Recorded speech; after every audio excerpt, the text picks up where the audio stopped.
All right, welcome back, everybody. This is the Creation Liberty Podcast, show number 33 for April 2nd, 2012. My name is Chris Johnson. I'm the founder of Creation Liberty Evangelism, where our purpose is to win the lost to Christ and to teach the truth of God's Word and science. Now, we believe that God's Word is true and accurate historically and scientifically. We also believe in the literal account of Genesis, that the world was created roughly 6,000 years ago in 6 literal 24-hour days. We not only believe that evolution is a dumb theory, but we also believe it is a dangerous and destructive religion. And if you're watching this recording from YouTube, you can always join us in live chat on Mondays at 7 p.m. Eastern Standard Time at creationliberty.com. You just click on the link that says podcast, and that'll take you straight there to it, and you can join us there. So I appreciate those of you who are joining us tonight to watch this. Well, first of all, before we get to the topic today, which is going to be over cave formations, and we're going to discuss my wife and I's trip to Marengo Caves in Indiana, and I'll show you some of the pictures we took there, some of the really neat formations they had.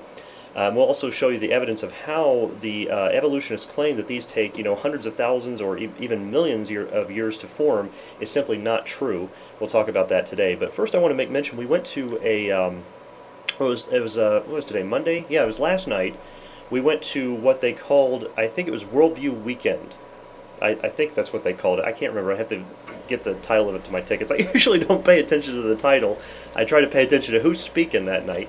And we have video now. I have video archived that I'm going to be putting on YouTube this week of Dr. John Whitcomb speaking. And Dr. John Whitcomb, for those of you who don't know, any of you Christians out there who don't know who he is, he worked with Dr. Henry Morris back in the 60s. They really kind of kick-started the creation science movement that we're enjoying today. And but Dr. John Whitcomb, I mean, he's getting up there in age. And I do have him on. I got to see him speak. I didn't get a chance to talk with him and meet him. There were so many people there. I didn't want to bust through a crowd just to try to shake the man's hand. I mean, he's not God, but he. I did enjoy his presentation. He gave a pretty decent presentation. It was kind of stuff I had already heard about 100 times before, so I really wasn't too terribly interested. Those of you who don't know a whole lot about the situation would be very interested in what he's got to say. And like I said, I'll put that on YouTube this week, so you want to stay tuned, or just subscribe to our YouTube channel if you want to catch when that comes in. But I was kind of disappointed with his presentation, and I have to tell you why. He was switching Bible versions during it. Now, the last podcast show we did, and I wrote an article on a man named Louis Giglio and the whole laminin phenomenon, which is ridiculous for Christians to try to say that this laminin shape is the shape of a cross. I did a whole article on why that's a ridiculous claim. But one of the things I pointed out about Louis Giglio is that he was swapping out Bible versions to make it say what he wanted it to say. And I warn people, you have to be careful around people that do that. Now, they might teach some things that are true. I'm not saying that just because they swap out Bible versions doesn't mean everything they say is not true. You have to eat the meat and spit out the bones. Take what's true and throw out what's not true. So basically, I found that John Whitcomb was doing the exact same thing during his presentation, and I was so disappointed. Because he's such a wonderful man, a very smart man, but he's simply wrong during this. And, we could get into a whole lot of topics with that. I'll move on. I'll save that for another time, because you guys can watch the videos for yourself. I am going to put a disclaimer with the videos that not everything that they say in their videos necessarily represents the view of Creation Liberty Evangelism. I'm just saying that they still have good message, they still have good things to teach, so I want you guys to get as much as you can from their ministry, not just ours. And you take what's good, throw out what's bad, okay? But also we have another video, and now I forget, I think the guy's name is Brandon House, if you know who he is. I forget the name of his radio broadcast. It's not coming to my mind. I don't have everything written down here for that. Because I would have advertised that here and let you know, because I think people should check him out too. Brandon House, that's Howse, I think is his name. You can check into him. He's a really good preacher, but again, he's also using a lot of New Age versions. I was kind of disappointed in that, but he does preach a really good message, and he's finally come on board to fighting against the New Age Christianity supposedly movement, that the kind of Rick Warrens and Robert Schulers and Joyce Myers and all those other ones who are into that kind of thing, Oprah's and Billy Graham and all that kind of stuff. He's gotten away from that. Is now preaching against it. I think, what was his book? He called it Oh, I can't remember what it was called. Something Trojan Horse. I can't remember what it is. If I remember it, I'll put it in the annotations. So just look for it there. But Jimmy DeYoung is also the other person I do have on camera. I did not get Brandon House, but I did get Jimmy DeYoung and his presentation on Revelation. I barely had enough camera power just to get those two. And Jimmy DeYoung, he lives in Israel, and he does a lot of study on Revelation and a lot of end times research, is biblical prophecy, that kind of thing. And he had a fantastic presentation, and I will put that on there for you guys to see. So stay tuned this week, and those will be up as soon as I can get them, as soon as I have time. Because today I just got off work, and I don't have my notes they're scattered everywhere across my computer screen. So I'm hopefully going to try to stay on topic. I'll do my best tonight. And then if there's any questions in the chat room, I'll get to those as soon as I can. So first off, I want to mention that I wrote an article this past week, and I'm going to go ahead and bring it up here on the screen for you. It's in our Q&A section. If you go to our website, creationliberty.com, click on Q&A, and it's entitled "Do Cave Formations Take Millions of Years to Form?" I think it's on the front page of our website right now as I'm saying this. That's open to change, but if you click on that, I'll go ahead and pull it up here. Hang on just a second. There we go. Okay. And I want to show you a few things here, and then we'll get to some pictures of some of the things that we actually saw in Marengo Cave, and I'll explain to you some of the formations. But this is from Mark Isaac, that it's called the Counter-Creationism Handbook.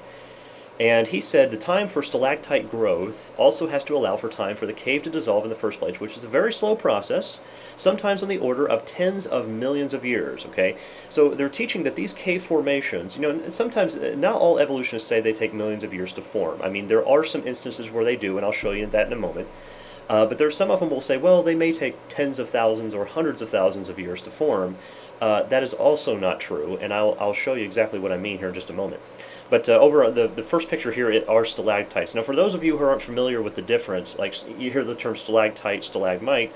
Stalactite, you can remember that by they hang tight to the ceiling, and stalagmite, you can remember by you might trip over them. So that's about the best way I can remember it. Remember how to remember them. Here, this author had said. This is from a book she wrote on Our Planet Earthwise series, Pam Robson. Limestone rock has lots of cracks that allow rainwater to seep through the rock. Now, this is, by the way, this is a book for like elementary school students, like 5th and 6th graders. It says, over millions of years, the water wears away from the rock. It can form networks of caves and passages. Amazing stalactites hang from the cave ceilings. Stalagmites point upward from the floor. So here she is implying that it takes millions of years for these cave formations to form. And even then, she's also directly saying that it takes millions of years for the caves to be formed by water. And there's some serious problems in the flaws in logic there, which we'll cover. So some of the ones that we got to visit, in the picture that you're seeing here, Lorraine took for me of me. It's a place what they call the prison, and there's tons of these columns that go down, all the way across in a row, and you can get your picture taken in them. I thought, why not? So that's me standing next to those, and that's in these pictures that you're seeing here are from the Dripstone Trail. If you ever go to Marengo Caves, that's where that's located at. And I won't play this video. I'll leave a link to it in the video. I posted a video of the Crystal Palace at the end of the tour. They have a really neat area with lots of stalactites and stalagmites and columns for you to see. And I should probably make mention, when I say a column, like what you're seeing here, that's when a stalactite or stalagmite, when they meet, because they generally form together at the same time because of the dripping of the water. But when they actually connect together, or one runs from the ceiling to the floor or the floor up to the ceiling, that's what they call a column. So anyway, now I wrote in here, I was like, right before we posted this video, the video of the Crystal Palace, which you guys can watch. I'll leave the link, or you can click on it in the annotations. We had a great tour guide. She did a wonderful job, but basically what the guide had pointed out was the same thing that this author I have. This is Andrew Balin from the Unintended Disservice of the Young Earth Science. And if you can't hear the evolutionary bias in that title, you have to be blind, but or deaf. I guess if you can't hear it, you'd be deaf. That's correct. But he said the guide pointed out, the guide in the cave that he was following, he said the guide pointed out that the surface drip of water forms stalactites on an average of 1 centimeter per 100 years. Now that is the average that they have. Basically, it's a standard average. They keep saying this is how long it takes for stalactites to form. Well, you have to understand this creates sort of a problem, because if, first of all, you've only got a few people who've gone across the country to a few select caves and a few select areas and created an average from these, okay, based on the rate of drip today. Let me repeat that. Based on the rate of dripping of the water, running through, forming the stalactite, based on that today, they're making that calculation, okay? How do they know for hundreds of thousands of years the rate of water has always been the same in that area? They have no clue. They don't know that. So what happened is our tour guide, as soon as they said that the surface drip of water was, it forms 1 centimeter per 100 years, she said, quote, and I hope I quoted this properly. If not, I may have paraphrased a couple words, but she said almost exactly this verbatim. She said, "You can then imagine how many thousands of years it would take to form something like this," end quote. So basically, I had to stand up and say something, because I was like, wait a second, I don't want these people walking away thinking their imagination is part of science. Because that's what they do. They say, well, the scientists will say that the average is this, therefore just imagine how long this would take. Whoa, wait a second. Because it doesn't take that long. I'm going to show you. There are examples. For example, in 1903, there's a farmer that went out into his yard, stuck a pipe in the ground, and water started flowing at the top of it. 100 years later, this is what they got. They call it the TP Formation in Thermopolis, Wyoming. You can go out there and see this for yourself. This is a formation 20 foot tall, and they got that in 100 years. So why are evolutionists, and I'm not saying all evolutionists say this, but some evolutionists are claiming that these formations that you're looking at right here take hundreds of thousands of years to form. I mean, they're talking about formations much smaller than this taking hundreds of thousands of years to form. But here we've got one much larger than what they're looking at that formed in less than 100 years. So why do they keep making this claim that it has to take this long? It doesn't have to take that long. And if it doesn't have to take that long, why are they then assuming, because remember, I've talked about many different videos that evolutionists are basing this, the primary foundations they have laid for their entire theory are all based on assumption and speculation. It's not based on real science. So why are they assuming that they take that long when we can show that they don't necessarily take that long? So I'll give you some more examples. 2 hours away from where we were in Marengo Caves is 2 hours from where this picture, I know it's a little small, but this picture on the side, where this picture was taken, it's Vincennes, Indiana, under George Rogers Clark Memorial. You have a column here that's, I estimated to be about 90 inches tall, and that was formed in less than 40 years. So how long do they take again? Why are they assuming that they take that long? Here's another photograph. What you're looking at right here is a, excuse me, I couldn't get my mouse wheel, wasn't working properly. This picture right here, all these long, we're talking 50-inch stalactites, long, thin strands that are coming down. It's hanging down like hair off of the ceiling. Right here, if you can see it, I don't know if you can see it or not, right here is a switch track sign, and over here are 2 guys you can see for scale. They've grown around this, and they grew, this lead mine was 55 years old at the time this photo was taken. How do you get all this formation in 55 years if they take hundreds of thousands of years to form? Well, the point is that they simply don't, okay? Now, and this is, I also wanted to read this. Well, yeah, I'll get to my last point in just a minute. Let me read this quotation. This is from Dr. Walter Brown in The Beginning, his book In the Beginning, compelling evidence for the creation and the flood, and from his 8th edition. And folks, I do highly recommend Dr. Walter Brown's book if you enjoy researching geology and the flood and creation and things like that. He has a fantastic book that gives a lot of wonderful facts. And this was a quotation that he got from Marilyn Taylor from her article Descent from Arizona Highways Publishing. This is volume 69, number 1, January 1993. You can go look that up if you want. But here's what it says. It says, one of the most controversial points is how long it takes for a cave, such as the one she's referring to. Basically, it's Carlsbad Caverns in Arizona is what they're referring to. Carlsbad Caverns, it says, what geologists used to believe was fact in terms of dating a cave is now speculation. Cave expert Jerry Trout says. From 1924 to 1988, there was a visitor sign above the entrance to Carlsbad Cavern that said Carlsbad was at least 260 million years old. In 1988, the sign was changed to read 7 to 10 million years old. Then, for a little while, the sign read that it was 2 million years old. Now the sign is gone. In short, he says, geologists don't know how long cave development takes, and while some believe that the cave decorations, such as Carlsbad Caverns' beautiful icicle-looking stalactites, take years to form, Trout says that through photo monitoring, he watched a stalactite grow several inches in a matter of days. Well, if he can watch it grow in a matter of days, why are they assuming that it takes tens of thousands or hundreds of thousands of years to form?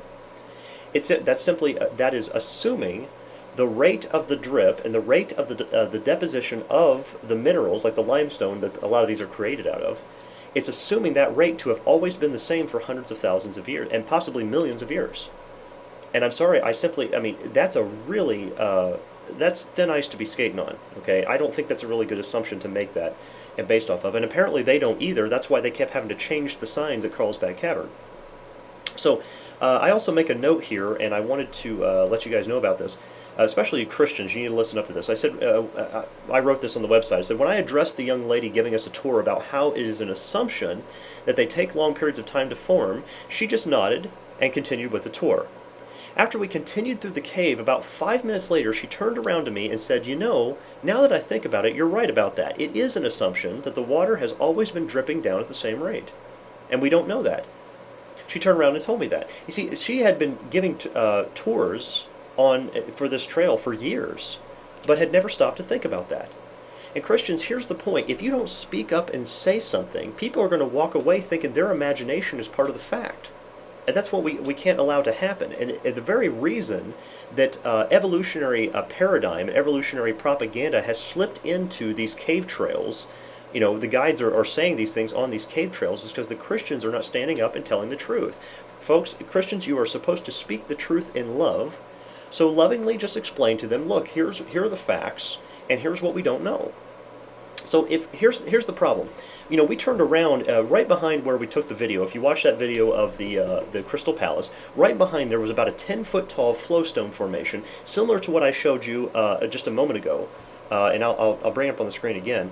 Similar to this right here, it was a flowstone formation behind us, very smooth, and basically that's what she was referring to, saying that, well, one centimeter per 100 years, so how long would you imagine it to take? It would take to form that. And so, I mean, that's where everybody's going to walk away thinking that something like that takes millions of years to form when it doesn't. But here's the problem. If you go back in, let's say we go back, 4,000 years ago. Let's say we go back to a time after the flood. Okay, but the post-flood world was still apocalyptic. Okay, there's tons of stuff going on. There's all sorts of calamities and catastrophes that are happening with floods and water rushing away and that kind of thing. Now, let's take that happening. Let's say, for instance, just a separate theory, that the flow of water and the deposition of soft sediments was faster in the past, and that a flowstone formation like what she was showing us, about 10 feet tall, maybe took a few decades. Maybe faster, I don't know. And now today, over the past few thousand years, the dripping has been much slower. And so what happened is that they're not accounting for the faster rate of deposition, a few thousand years ago. And now they're estimating it to be much, much older than it actually is. It's called a uniformitarian paradigm. This is a belief that they hold, that the way things are happening now is the way they've always been happening, by long, slow, gradual processes. And 2 Peter chapter 3, verse 4 says people come in the last days, scoffers who would be saying that. They would say, where's the promise of his coming? For since the fathers fell asleep, all things continue as they were since the beginning of the creation. That's uniformitarianism, slow, gradual process. the way things are happening today are the way they've always been happening. That's a really major fallacious assumption, but almost everything in evolution is based on those assumptions. The rest of the tiny minor that it's not based on is comes from things like, microevolution, which, the creationists don't have a problem with. That is science, but then they extrapolate it to try to mean macroevolution, which we don't have any evidence for. And so it's things like that, but most all of it is based on assumption, and this is another example of that. So I wanted to take you guys through some of the pictures that we had. I want to pull some of this up. Hang on just a second. I got to find the right folder. Okay, here we go. I'm going to show you some pictures of some of the things we took pictures of. This is one of the stalag. Well, I think this one, I can't quite tell, but I think this is actually reaching the ceiling. So technically, it would be called a column. But this is one of the stalagmites standing up. Remember, you might trip over it. That's how you remember those. I actually have to use that because I never remember which one's which if I don't. This is a backed off picture. You can see some of the, and this is, I think that's our tour guide that was with us. Which, by the way, she wore a short sleeve shirt down in, it's 52 degrees down there, and she's like, well, I'm just used to it. So I thought, well, I was cold. I don't know about her. But, this is, I mean, they have beautiful formations down there. If you've not been to Marengo Caves, it's a wonderful place to go. Some of these are not too good at the beginning because my wife Lorraine was taking the pictures, and we were still trying to figure out how to use the photograph portion of the video camera, and we didn't know that there was a light on the front of it. We hit the button that says light. Oh, okay, well then that works. And then after that, we started getting a few. These are some of the popcorn formations. That's what they call. It looks like popcorn that they found coming out of there. These are what they call soda straws. They actually, the insides of these are hollow. If you broke one of these off of here, you could actually sip a drink through them. And that's just how they form with the mud flowing down. With the droplets of water, it's depositing. And a lot of the stuff that you're seeing, these different formations, it's mostly limestone. A lot of it, is calcite, which is limestone, marble, and chalk mixtures. It has components of those in them. And so it's a very soft substance that it's forming here. So a lot of times you have to be careful with them, and they tell you not to touch them just because the oil on your fingers, since oil and water don't mix, the oil on your fingers, when you touch them, it can actually stop the formation from growing because the water will actually flow around it instead of depositing what it needs to. This one here is hard to see, but I found this one fascinating. I told Lorraine to take a picture of this. This is actually a hole. There's you can see here a stalagmite formation that was actually quite strange. This is all, it all has little grooves in it, almost like tiny little stalagmites all over it. You can see how fuzzy that is. That's what it's supposed to be. And the inside, there was a hollowed out part, and it had this section that was growing up out of it with a bunch more popcorn formations in it. Nobody really, none of the guides or anybody knew how this possibly formed like this. I mean, there's theories you can get from, but nobody really knew how that formed. I thought that was fascinating. I wish we had a better picture, but we didn't know about the light on the camera. And I wish I could have got more video of a lot of this for you guys, but the problem was, actually, I think this one, yeah, I think it's supposed to be like that. We really weren't allowed to take video, not because they don't allow video, but because when you get in there, I mean, there's all sorts of, little holes and stuff. I mean, there's a concrete path you walk on, but some of the pathing that you take is not on any kind of set concrete path that they've made. And so there's little tiny, holes that you can, I almost tripped and fell one time when I wasn't watching. So people can easily fall, and then they can possibly be liable for that and that kind of thing. So they don't allow people to do that. This is a really neat stalactite formation on the top here. And this is what we call, that's the one I mentioned earlier, where it has this prison, with a bunch of different bars we took pictures of. This is more of the popcorn. Sometimes people call it coral, but I don't know if I'd call it coral. Just by formation, I'll show you in just a minute if I can find it. I'll show you what this one is. But here's some of the bacon formations. And the bacon formations are very interesting. It's just basically water that's flowing. There's a lot of water that flows down next to these. Usually you'll find, you'll get dripped on if you walk under them a lot of times. But a lot of the water that's it's flowing in this one direct pattern, and it makes a thin layer of calcite here that you can see, and you can actually see through it. A lot of cave places, they'll put like colored lights behind them and it'll light up and that kind of thing. For some reason, they always want to put red behind it to make it look like bacon. I guess I don't know what the obsession with that is, but that's what they do. These are some of the. This is the guy in 1883 that actually traveled into the cave and discovered this back trail that we were using, and they basically outlawed a. She said she goes to say, well, they eventually outlawed the burning things into this, because basically he was burning. He would take a candle and he would burn things into the rock, which is why it's still there, just to sign that. And she said, well, they outlawed that later. I said, did they outlaw it in 1884? She goes, no, 1920. I think it was like 1924, 1927. I was trying to make a joke, but there were other people that had signed later. You could see up through, even the 1920s, people that were signing those things. Now this up here, it was funny because when we went through here, she basically she would take us to a point where we would reach the edge of the lights they had turned on for that section, and then she would describe something and then turn it on so you could see it. And so before she turned on the light, I said, "What is?" Because I could see something shining at the top. I was like, "What is all this?" And she said, "These are coins." Basically, for decades, people have been going on tours here, and this the ceiling of the large area we were walking through. We don't have any I don't think we have any pictures of that area. We might in the next one. I'll see if I can show you. But this huge cavern area we were walking through has a soft ceiling apparently. So people will throw pennies, nickels, dimes, and all that and throw them up on the ceiling, and they'll stick there. And she said that they had, a few years ago, finally they had way too many coins up there, and they kind of wanted to take them down so other people could do it. So they went up and they removed a bunch of the coins, and they actually ended up taking down $3,100 of coins and donating that to a children's hospital. So I thought that was pretty funny.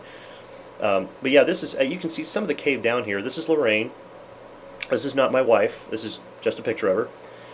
But this is you can see some of how tall this is. It's a large cavern. It's the largest cavern area in all of Marengo Caves, outside of one area we did not get to go to. Apparently they have recently in the past few years found a new area that's something like 250 feet wide. It's a giant cavern area that has a pool with all sorts of bioluminescent fish and clear underwater creatures inside of it. And I wish we would have had time. We would have went on the adventure trail. That's the one you want to go to if you go down there. Go to the adventure trail, and they'll take you way down deep so you can see that. We just didn't get a chance to go down there. Really would like to go back to do that sometime, though. And this, I can't even tell what this was that she was taking a picture of. It just wasn't bright enough. Oh yeah, I remember. Okay, no, I just figured it out. Oh, I couldn't even see it earlier, and now I've just figured it out. These are actually clay. Some people were just making little clay figurines because they're actually excavating an area. We went over, the tour guide, I don't think wanted us to go over there, but we went up in this area where they were excavating stuff, and they had like shovels and things up there, so we were taking pictures of some of the clay, basically figurines that they were making there. This is the annual. Oh yeah, that was the section. There was a very large flat area where they used to have dances. They used to have preachers come down and preach in sermons in church inside the cave. They used to have, they actually had a rock concert. They said one time. They had a popular band come in and do a rock concert with tons of people inside that cave, and they said the echo in there was incredible. And then this is a really good shot. That was the one I showed you earlier, stalactites. That's on the website. You can check out that article. I'll leave a link in the comment section for the article I showed you earlier. Whoops, let me get back down. I actually double clicked on that. There we go. This one I'm glad she took two pictures of it, because the first one came out a little fuzzy.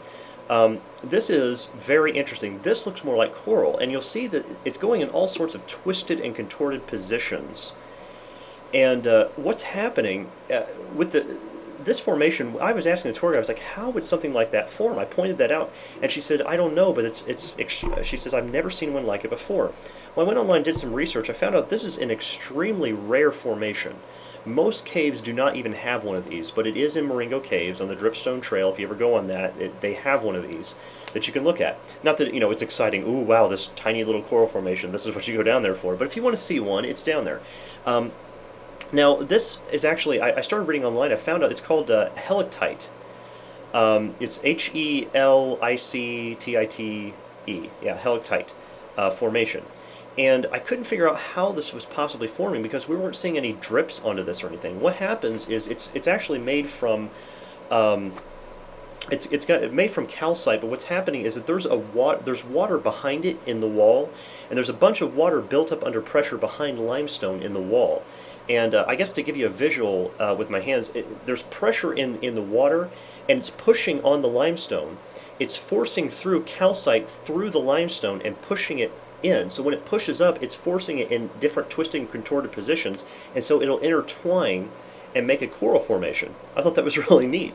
So they found all sorts of those. Well, also, before we go back to that, they also found, I guess I didn't have a chance, let me see if I can find a picture real quick. I thought I had one up here. Of something called a pool spar. We did not get a picture of this because it was kind of hard to get one. I'll show you an example of what they call a pool spar in, I'm sorry, it's going to take me a minute. I should have had this ready, but I didn't realize I was going to be talking about this. Come on, I know I had this on here somewhere. Well, let's see. I thought it was here, and... Well, you know, I'll show you. There's a few pictures on here. I found them. Okay, let me show you these. These are really close up. It has like a crystalline feature. That's a fried egg feature they found with that, but they're showing... there's all sorts of really cool, neat features they find in some of these different cave formations, but there's an up-close of some of the helictite formation that I was just talking about.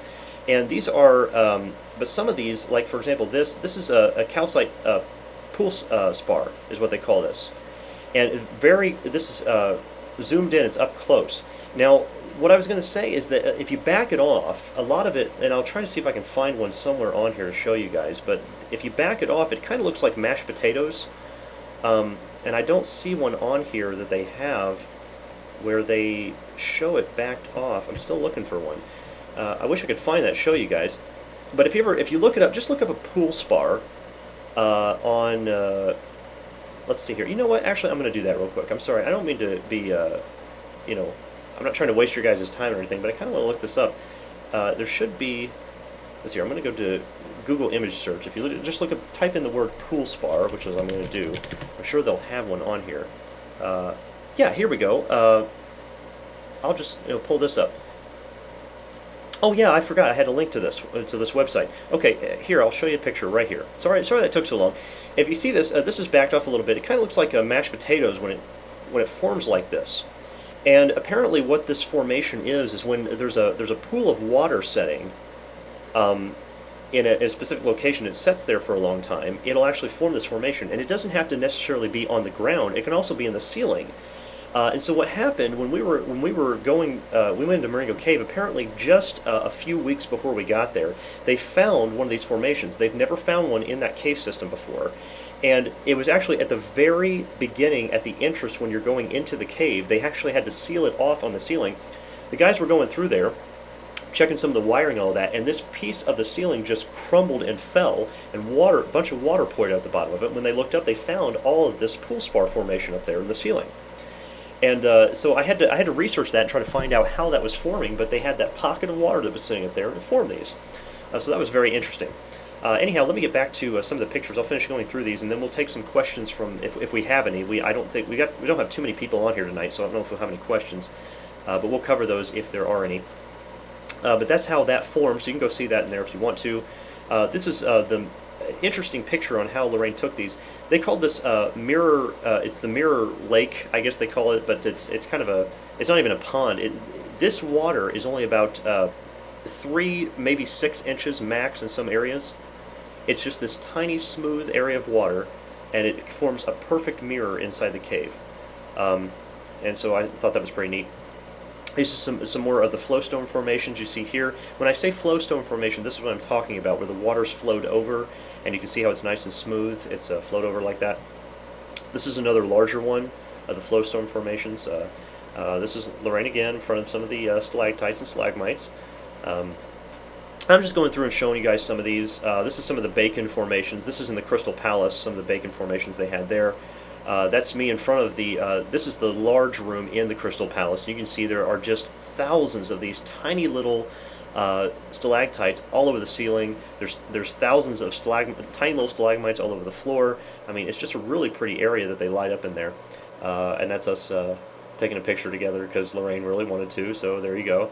And but that's just some of the things I just want to show you guys.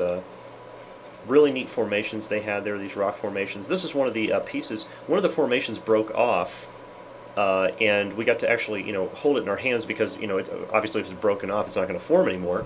So it's not going to form anything further than that. So it's nice and really smooth. It's really neat rock. I wish I could have taken it with me, but they won't allow anybody to do that. And then she took a picture of one of the bats there. And this is also a picture of Lorraine being eaten by a chicken. So I thought you guys would want to see that at the very end. That was her idea.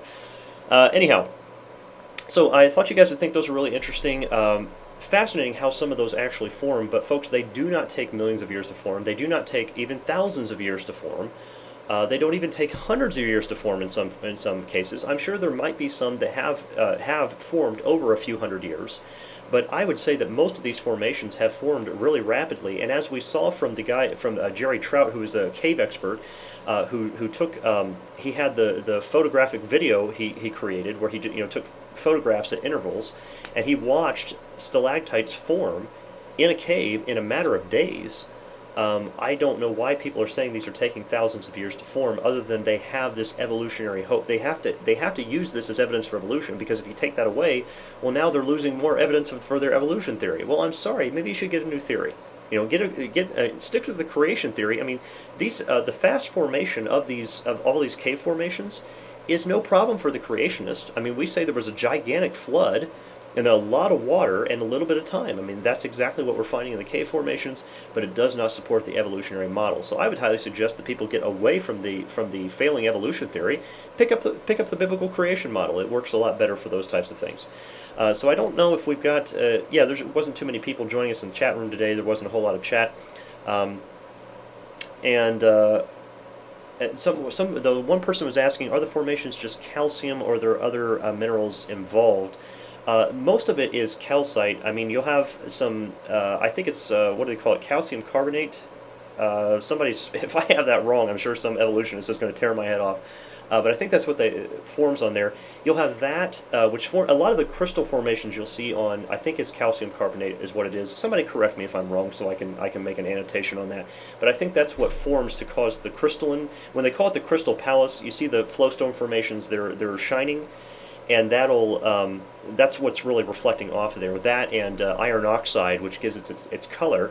Iron oxide generally turns red in a lot of places. There's actually some lakes, I would have to go on and get references for it, but there's some lakes around the world that have actually turned red from having iron oxide under them. It would turn like a blood red from that happening. So that happens in some of the, as it oxidizes, the iron in it oxidizes, it turns that red color. So there are different minerals, but most of it you're going to find is calcite. That's like limestone. Calcite is the primary substance you're going to find in caves, and calcite, like I said, is just a general mixture of limestone, marble, and chalk. Actually, just different substances mixed together like that, which forms really amazing formations. So that's really neat to see. Anyhow, and what type of chicken was consuming Lorraine, I don't know, because I'm not a chicken expert. Somebody do some research, find out. I think it was a rooster, though. Technically, it wasn't a chicken. But I'm sure there'll be an evolutionist that'll tear my... See, you can't listen to anything he says because he doesn't know the difference between a chicken and a rooster. Well, somebody will say something like that. Anyway, that's all the time we've got for the show today. I just want to make it nice and short and sweet. Next week, we're going to have an atheist.